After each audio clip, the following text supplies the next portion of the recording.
अस्सलाम वालेकुम दोस्तों। बिस्मिल्लाहिर्रहमानिर्रहीम। दोस्तों, जैसा कि हम सब जानते हैं कि हर चीज़ फ़ानी है। एक ना एक दिन सबको इस दुनिया को छोड़कर जाना है। सबको मौत आनी है। मौत बरहक है, इसमें कोई भी शक नहीं है। आज की इस वीडियो में हम बात करेंगे कब्र के पहले 24 घंटे के बारे में, यानी इंसान को दफनाने के बाद 24 घंटे में उसके साथ क्या होता है। पूरी जानकारी के लिए वीडियो को आखिरी तक हमारे साथ बने रहें। दोस्तों, हुजूर ने हमें बताया है कि कब्र में दाखिल होने के बाद सबसे पहले हमारे साथ क्या होगा। वह लम्हा बेहद सख्त होगा कि जब इंसान को कब्र में दफना दिया जाएगा और वह इंसान की ज़िंदगी की मुश्किल तरीन रातों में से एक रात होती है। इसके बारे में हज़रत अली रज़ी अल्लाह ताला अन्हु इरशाद फरमाते हैं कि मैंने आपसे सुना, कब्र की पहली रात इंसान की मुश्किल तरीन रातों में से एक रात है कि जब लोग उसे दफना कर छोड़ कर चले जाते हैं तब वो इंसान रोता रहता है और वो शख्स अपनी दोस्त अहबाब को रोकने की कोशिश भी करता है, लेकिन सब उसे छोड़कर चले जाते हैं। वो चिल्ला रहा होता है कि मुझे छोड़कर ना जाओ, लेकिन उसकी आवाज़ कोई नहीं सुनता। और ये वो जगह है जहाँ हर शख्स अकेला रह जाता है। चुनांचे हज़रत बरा बिन अजीब रज़ी अल्लाह ताला अन्हु रिवायत फरमाते हैं कि एक दिन हम अल्लाह के रसूल के साथ एक अंसारी के जनाजे में कब्रिस्तान गए। जब कब्र तक पहुँचे तो देखा कि अभी कब्र नहीं बनाई जा सकी है। इस वजह से नबी अकरम बैठ गए और हम भी आपके आसपास अदब के साथ इस तरह बैठ गए कि जैसे हमारे सरों पर परिंदे बैठे हैं, यानी इस तरह खामोश दम साधे बैठ गए जैसे कि हम में हरकत ही नहीं रही। अल्लाह के प्यारे हबीब हमारे और आपके प्यारे आका हुजूर अकरम के मुबारक हाथ में एक लकड़ी थी जिससे ज़मीन खोद रहे थे। आपने सर मुबारक उठाकर फरमाया कि कब्र के अज़ाब से पनाह मांगो। 2 या 3 बार यही फरमाया। फिर फरमाया कि बेशक जब मोमिन बंदा दुनिया से जाने और आखिरत का रुख करने को होता है तो उसकी तरफ आसमान से फरिश्ते आते हैं जिनके सफ़ेद चेहरे सूरज की तरह रोशन होते हैं। उनके साथ जन्नती कफन होता है और जन्नत की खुशबू होती है। ये फरिश्ते इतने होते हैं कि जहाँ तक इनकी नज़र पहुँचे वहाँ तक बैठ जाते हैं। फिर हज़रत मलकुल मौत तशरीफ़ लाते हैं, यहाँ तक कि उसके पास बैठ जाते हैं और फरमाते हैं और उसकी रज़ामंदी की तरफ निकल कर चल। चुनांचे उसी रूह इस तरह आसानी से निकल जाती है जैसे छोटी मछली से पानी कतरा बहता हुआ बाहर आ जाता है। तो उसे हज़रत मुल्कुल मौत उनके हाथ में लेते हैं। उनके हाथ में लेते ही दूसरे फरिश्ते जो दूर तक बैठे होते हैं पल भर भी उनके हाथ में नहीं छोड़ते, यहाँ तक कि उसे लेकर उसी कफन और खुशबू में रख कर आसमान की तरफ चल देते हैं।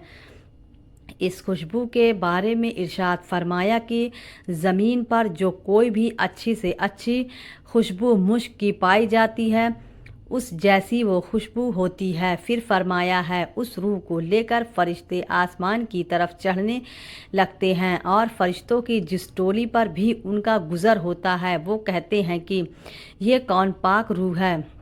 वो उसका अच्छे से अच्छा नाम लेकर जवाब देते हैं जिसे दुनिया में उसे बुलाया जाता था कि फ़लाँ का बेटा फ़लाँ है। इसी तरह पहले का दरवाज़ा खुलवाते हैं। चुनांचे दरवाज़े खोल दिए जाते हैं और वो इस रूह को लेकर ऊपर चले जाते हैं, यहाँ तक कि 7वें आसमान पर पहुँच जाते हैं।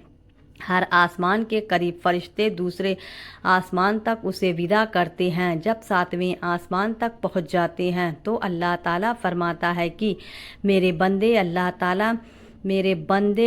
हैं कि मेरे बंदे को इल्लियीन की किताब यानी नेकों के दफ्तर में रख दो और उसे ज़मीन पर वापस ले जाओ, क्योंकि मैंने इंसान को ज़मीन से ही पैदा किया है और उसी में उसको लौटा दूंगा और उसी से उसको दोबारा निकाल लूँगा। चुनांचे उसकी रूह उसके जिस्म में वापस कर दी जाती है। इसके बाद 2 फरिश्ते उसके पास आते हैं जो आकर उसे बिठाते हैं और उससे सवाल करते हैं कि तेरा रब कौन है। وہ جواب دیتا ہے کہ میرا اللہ ہے، پھر اس سے پوچھتا ہے میرا دین اسلام ہے، پھر اس سے پوچھتا ہے کہ یہ کون صاحب ہیں جو تمہارے اندر بھیجے گئے؟ وہ کہتا ہے کہ وہ اللہ کی رسول ہیں۔ پھر اس سے دریافت کرتے ہیں کہ تیرا عمل کیا ہے؟ وہ کہتا ہے کہ میں نے اللہ کی کتاب پڑھی، اس پر ایمان لایا اور اس کی تصدیق کی۔ اس کے بعد ایک منادی یعنی آواز دینے والا آواز دیتا ہے جو اللہ کا منادی ہوتا ہے کہ میرے بندی نے سچ کہا، سو اس کے لیے جنت کے بچھونے بچھا دو اور اس کو جنت کے کپڑے پہنا دو اور اس کے لیے جنت کی طرف دروازہ کھول دو۔ چنانچہ جنت کی طرف دروازہ کھول دیا جاتا ہے، جس کے ذریعے جنت کا آرام اور خوشبو اس کی قبر میں آنے لگتی ہے۔ اس کے بعد بہت ہی خوبصورت چہرے والا، بہترین کپڑوں والا اور پاک خوشبو والا ایک آدمی اس کے پاس آ کر کہتا ہے کہ خوشی کی چیزوں کی خوشخبری لے، یہ تیرا وہ دن ہے جس کا تجھ سے وعدہ کیا جاتا تھا۔ وہ کہتا ہے کہ تم کون ہو؟ تمہارا چہرہ سچ میں چہرہ کہنے کی قابل ہے اور اس قابل ہے کہ اچھی خبر لائیں۔ وہ کہتا ہے کہ میں تیرا بھلا عمل ہوں۔ اس کے بعد وہ خوشی میں کہتا ہے کہ اے رب، قیامت قائم فرما تاکہ میں اپنے بال بچوں کے پاس پہنچ جاؤں۔ دوستو، یہ تو بات ہوئی ایمان والوں کے لیے اللہ کا اعزاز اور اکرام والوں کو ملے گا، اور اللہ پاک کے جو انکار کرنے والے اور نافرمان ہیں ان کے لیے اس کا الٹا ہوگا۔ ان کے لیے جہنم کی کھڑکی کھول دی جائے گی جہاں سے آگ کی لپٹیں، بدبو اور شعلے اٹھ رہے ہوں گے، اور پھر اس سے یہ کہا جائے گا کہ اگر تو اپنی زندگی میں نیک عمل کرتا، اللہ کے حکم کو مانتا تو تیرا ٹھکانہ جنت ہوتا۔ اس کے بعد اسے آگ کا لباس پہنایا جائے گا، اس کے لیے جہنم کی طرف ایک دروازہ کھول دیا جائے گا جس کی گرمی اور لپٹیں مسلسل اس تک آتی رہیں گی، اور اس کے لیے 2 فرشتے مقرر ہوں گے جو کہ اندھے اور بہرے ہوں گے۔ ان کے پاس لوہے کا ایک ہتھوڑا ہوگا کہ اگر اس ہتھوڑے کو پہاڑ پر مارا جائے تو وہ پہاڑ خاک ہو جائے، اور وہ دونوں فرشتے اس ہتھوڑے سے اس مردے کو مسلسل مارتے رہیں گے۔ پھر اس کے بعد جب اس کی روح کو آسمان کی طرف بھیجا جائے گا تو پہلے ہی آسمان پر اسے روک دیا جائے گا، جیسے کہ قرآن کریم میں اللہ تعالیٰ فرماتا ہے کہ جن لوگوں نے ہماری آیتوں کو جھٹلایا، ان کو سچ نہ مانا، تو ان کے لیے نہ تو آسمان کے دروازے کھولے جائیں گے اور نہ ہی وہ جنت میں داخل ہوں گے، یہاں تک کہ اونٹ سوئی کے ناکے میں سے نہ نکل جائے، اور گنہگاروں کو ہم ایسی ہی سزا دیا کرتے ہیں۔ حضور نے فرمایا کہ اے لوگوں، اپنی موت کو یاد کیا کرو، اللہ سے ڈرتے رہا کرو، لیکن سوچئے آج ہم سب غفلت بھری زندگی گزار رہے ہیں، اللہ کے حکم کی نافرمانی کر رہے ہیں اور اس بات سے بے خبر ہیں کہ ملک الموت ہمارے پیچھے ہے، ہمیں بھی اللہ کی طرف ہی لوٹ کر جانا۔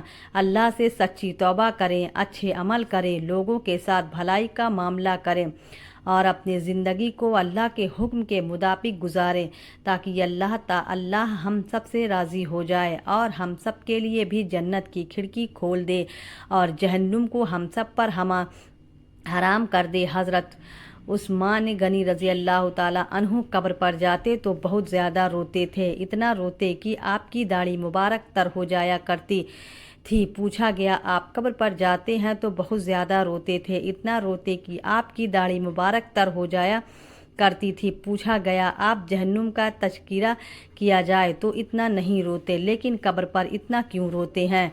آپ نے جواب فرمایا قبر آخرت کی منزلوں میں پہلی منزل ہے، اگر بندہ اس سے نجات پا جائے تو اس کے بعد کی منزلیں آسان ہیں۔ اللہ تعالی ہمیں قبر حشر کی تیاری کرنے اور ہمیں کہنے سننے سے زیادہ عمل کرنے کی توفیق عطا فرمائے، آمین۔ اگر آپ کو ویڈیو پسند آئے تو لائک ضرور کر دیں اور سبسکرائب کر دیں۔ اللہ حافظ۔